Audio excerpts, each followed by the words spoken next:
Muito bem, pessoal, como vocês estão? Eu espero que estejam todos bem. Espero que essa quarentena passe logo para a gente poder se ver, poder comentar, fofocar sobre a vida dos outros, sobre o que a gente fez na quarentena. Enquanto isso não acaba, a gente se vê por aqui. A gente continua o nosso conteúdo através desses vídeos e das nossas aulas lá no AVA. Muito bem, na nossa última aula nós falávamos sobre a Lei da Liberdade Econômica, que nasce primeiro através de uma medida provisória, que depois do seu período legal se converte em lei em setembro do ano passado e passa a trazer princípios reguladores, estruturas reguladoras para uma atividade empresarial mais segura, mais flexível, mais leve e, obviamente, com alterações significativas para a estrutura legislativa empresarial brasileira. A primeira delas nós estudamos dentro da sociedade limitada, e é por isso que a gente vai continuar com esse assunto hoje, foi a sociedade limitada unipessoal, do vídeo anterior. Nós verificamos que essa lei veio apaziguar uma polêmica, colocar fim a uma discussão de aplicação de regras sobre a exploração da ordem econômica por uma única pessoa. Obviamente, nós vimos que essa nova lei, Lei da Liberdade Econômica, traz alterações realmente significativas. Não só no âmbito da criação da sociedade limitada unipessoal do nosso último vídeo, entre aspas, dando mais segurança, mais proteção patrimonial ao empreendedor, ao empresário que explora sozinho a ordem econômica, como também diminuindo a utilização, por exemplo, das EIRELIs.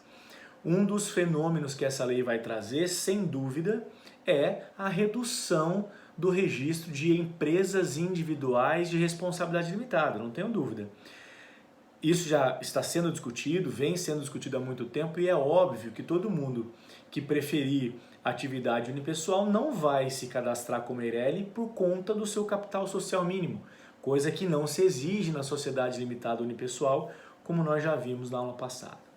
Muito bem. Bom, esse primeiro assunto, esse primeiro tema que nos importa com relação à Lei da Liberdade Econômica foi tratado nos dois últimos vídeos. E nesse nosso vídeo a gente vai aprofundar um pouco mais um outro aspecto que também é trazido na Lei de Liberdade Econômica, também é uma inovação, que traz efeitos não só sobre o aspecto, sobre o prisma do direito empresarial, mas também de outros ramos do direito, como por exemplo o direito tributário, como por exemplo o direito contratual, enfim, nós temos uma série de circunstâncias que são afetadas por essa Lei da Liberdade Econômica a partir de setembro do ano passado.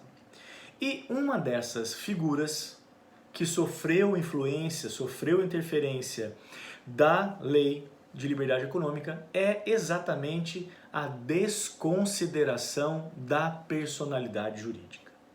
Bom, para a gente falar de desconsideração da PJ, a gente precisa fazer uma retomada, lembrar rapidinho do que seria a personalidade jurídica.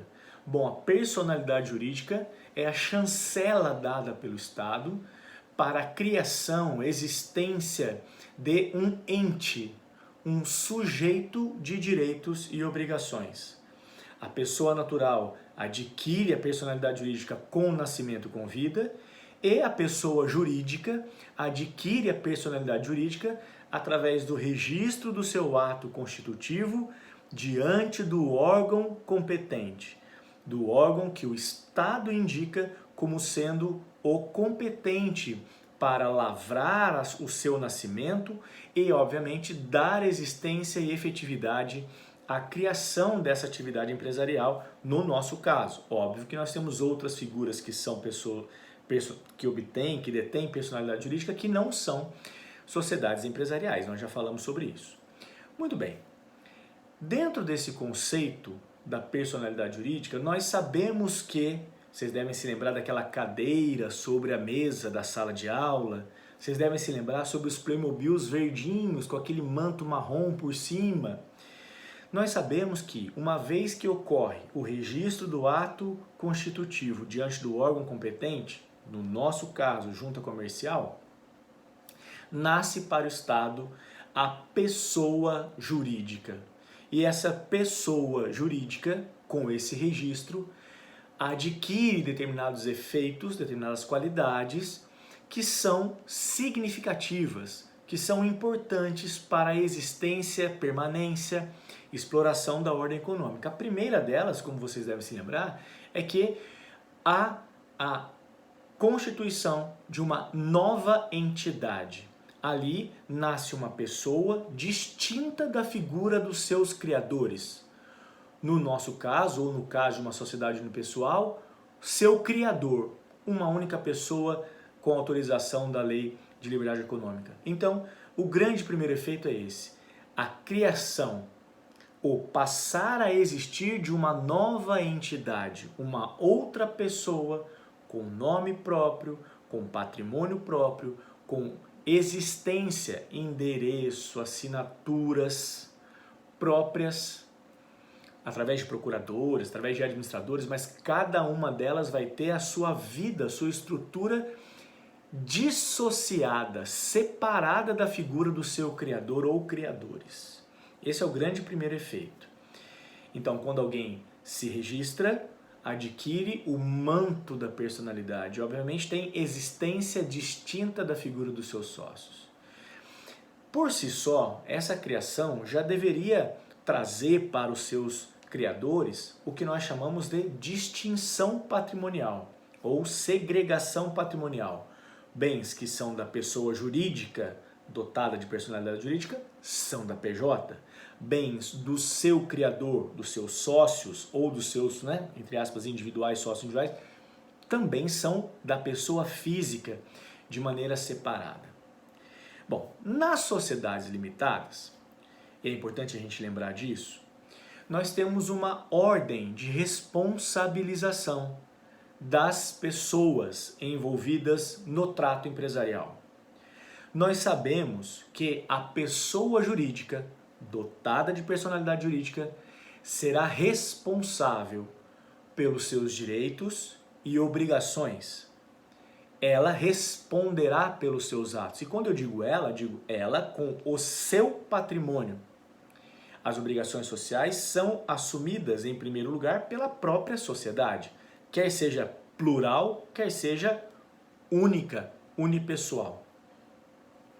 Então, quando nós falamos de sociedade limitada, não pode sair da nossa imagem aqueles Playmobils cobertos com o manto da personalidade.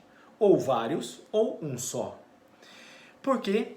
Porque quando falamos, e aí vale a pena relembrarmos isso, quando falamos da responsabilidade da pessoa jurídica, nós sabemos que quem responde pelas suas obrigações é, em primeiro lugar, a sociedade, ou a pessoa jurídica, pluripessoal ou unipessoal. Não há distinção com relação a isso. É sempre o patrimônio da pessoa jurídica que será afetado primeiramente. E no caso das sociedades limitadas, nós já vimos isso, uma vez que o capital estiver integralizado, não vai haver, como regra, afetação do patrimônio pessoal. Lembram-se disso, não é? Ok. Por que como regra? Porque uma das circunstâncias em que pode haver afetação do patrimônio pessoal do sócio, que não tem nada a ver com a questão do capital social, é exatamente a desconsideração da personalidade jurídica. Para todos os efeitos, mesmo com as alterações que a Lei da Liberdade Econômica trouxe no ano passado, nós temos a regra basilar. A pessoa jurídica responde com o seu patrimônio, sempre e em primeiro lugar. Entretanto, há circunstâncias que vão autorizar e podem autorizar o que nós chamamos de desconsideração da personalidade jurídica. Entretanto, nós não podemos ignorar a existência dessas duas espécies de responsabilização. A primeira, chamada subsidiária ou vertical. Nessa responsabilização vertical, primeiro serão afetados os bens da pessoa jurídica, num segundo momento, serão afetados, se for o caso, e na desconsideração é um caso, o patrimônio do sócio, ou seja, em uma responsabilização vertical, de cima para baixo. Subsidiária, está abaixo. A responsabilização pessoal do sócio está abaixo da responsabilização da pessoa jurídica. Num segundo momento, já entre os sócios, ou seja, depois de superada essa subsidiariedade, que decorre do que nós chamamos de benefício de ordem, o Código Civil estabelece: antes de escutados os bens ou executados, afetados os bens dos sócios, os bens da sociedade serão buscados. Então, primeiro busco da pessoa jurídica para depois, e se for o caso, afetar patrimônio pessoal dos sócios. Já sabemos disso. Muito bem. Então, a rigor, só pode haver desconsideração da PJ se a PJ estiver sendo ativada. Se alguém estiver correndo atrás da pessoa jurídica. Se um credor for buscar diretamente dos sócios, obviamente, vai estar sendo desrespeitado o benefício de ordem, que é uma garantia legal para os sócios da sociedade limitada, que é o nosso tema. Por isso, nós vamos tratar nesses vídeos de hoje sobre a desconsideração da PJ na sociedade limitada. E, obviamente, sob o enfoque da Lei da Liberdade Econômica, que altera de maneira importante essa visão da desconsideração da PJ. Muito bem. O que é relevante para nós? Primeiro, então, relembrarmos essa estrutura de responsabilização. Primeiro, subsidiária, benefício de ordem. Segundo, solidária ou horizontal. Depois que a pessoa jurídica é afetada e o manto é soerguido, é levantado, é suspenso, quando os sócios, os patrimônios dos sócios são identificados, todos eles respondem em pé de igualdade. Todos são solidariamente responsáveis pelas obrigações sociais. No caso da desconsideração da PJ, não há uma limitação da responsabilidade. A responsabilidade vai exigir dos sócios o valor da obrigação, independentemente da divisão do capital social que foi feita por eles no contrato social. A responsabilização será pessoal, solidária e no limite da obrigação. Alguns até vão dizer ilimitada, porque ninguém sabe qual é o valor da obrigação. O valor que for da obrigação é o valor que será exigido, alcançado no patrimônio dos sócios. Nesse segundo momento de solidariedade, nós estamos falando de uma responsabilização horizontal, porque todos os sócios respondem em pé de igualdade. Todos eles estão na mesma linha de corte, não há distinção entre eles. Todos respondem pelo total. Todos serão acionados pelo todo. Daí a solidariedade. Muito bem. Na desconsideração da PJ, não há nenhum limite ou nenhuma limitação interna para a responsabilização dos sócios. Essa teoria da desconsideração da PJ nasce exatamente por conta de determinados abusos que as pessoas jurídicas, principalmente as sociedades limitadas, vinham fazendo com essa proteção do manto. Como se elas vivessem numa bolha protetora em que nenhum evento pudesse chegar até o patrimônio dos sócios. Muitas sociedades limitadas realizaram o que chamamos de abuso de personalidade, desvio de finalidade, fraudes contra credores, exatamente por se sentirem protegidas pelo manto da personalidade jurídica. No direito brasileiro, uma das primeiras figuras que veio permitir a desconsideração foi o artigo 28 do CDC, em 1990. O Código Tributário Nacional também permite isso em execução fiscal. Então nós temos algumas circunstâncias, a jurisprudência trabalhista também permite isso, e com a reforma isso também ficou mais claro com relação à execução trabalhista, na possibilidade de, depois de buscar da pessoa jurídica, se não for encontrado viável, buscar na figura do sócio, enfim. Essa teoria ganha força exatamente para poder equilibrar os posicionamentos. Os sócios se sentiam confortáveis embaixo do manto porque nada os atingia quando o capital estivesse inteiro.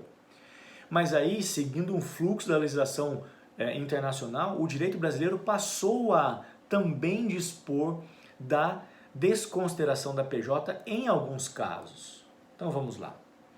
Eu não vou falar na sequência cronológica, porque o foco dessa aula é o artigo 50, que é o que foi alterado pela Lei da Liberdade Econômica. Então eu vou falar desses primeiros e depois no próximo vídeo a gente fala especificamente do artigo 50. Então vamos lá. Como eu disse, a primeira hipótese de desconsideração da PJ diz respeito ao artigo 28 do Código de Defesa do Consumidor.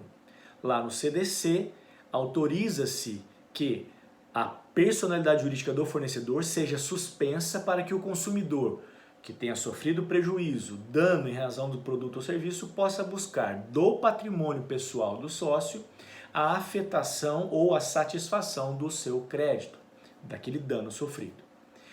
Além do CDC, o Código Tributário Nacional também autoriza essa disposição, também permite, a partir do 144, a afetação pessoal dos sócios, com uma grande alternativa, com uma grande mudança que eu vou falar no próximo vídeo. A Lei da Liberdade Econômica excluiu do Código Tributário Nacional, do CTN, a possibilidade de afetação imediata do patrimônio do sócio. Nós vamos ver como isso ficou, como o artigo 50 acaba abrangendo outras circunstâncias importantes. Mas o CTN em execução fiscal também prevê essa possibilidade, hoje mais limitada, mas também existe. Então, CDC, CTN, Código Tributário Nacional, e também a CLT. Na CLT, em execução trabalhista, ou seja, já na fase de satisfação do crédito do trabalho, também é possível levantar, suspender o manto da personalidade e buscar da pessoa física, dos sócios, a satisfação daquela responsabilização. E, em caso de dano ou crime ambiental por PJ, a pessoa jurídica vai ter o seu manto suspenso para que os seus sócios sejam responsabilizados na reparação do dano ambiental. Essas 4 circunstâncias acabam sofrendo algumas alterações, de uma forma ou de outra, com as mudanças que nós tivemos na Lei de Liberdade Econômica, que é exatamente o assunto do nosso próximo vídeo. Nós vamos ver que essas circunstâncias que ensejam, que autorizam a desconsideração da PJ, sofrerão influência dessa alteração feita em setembro do ano passado. Por quê? Porque a ideia de desconsiderar a PJ até então, até setembro do ano passado, era quase que indistinta. Por que indistinta? Porque o artigo 50 do Código Civil simplesmente falava em abuso da personalidade ou desvio da finalidade. Como se isso fosse quase que um sinônimo. Claro que nunca foram sinônimos, mas houve uma certa restrição da interpretação desses termos com a nova legislação. Não há dúvida que a intenção primeira ainda era restringir mais a possibilidade de desconsideração. Mas a gente vai falar um pouquinho sobre isso no próximo vídeo. Então o que importa é que agora a gente saiba o que é a desconsideração, em que casos ela ocorre, qual é o efeito que ela traz, e a partir do próximo vídeo nós vamos ver então como isso fica com a Lei de Liberdade Econômica. Ok? Então não saiam daí, não desistam.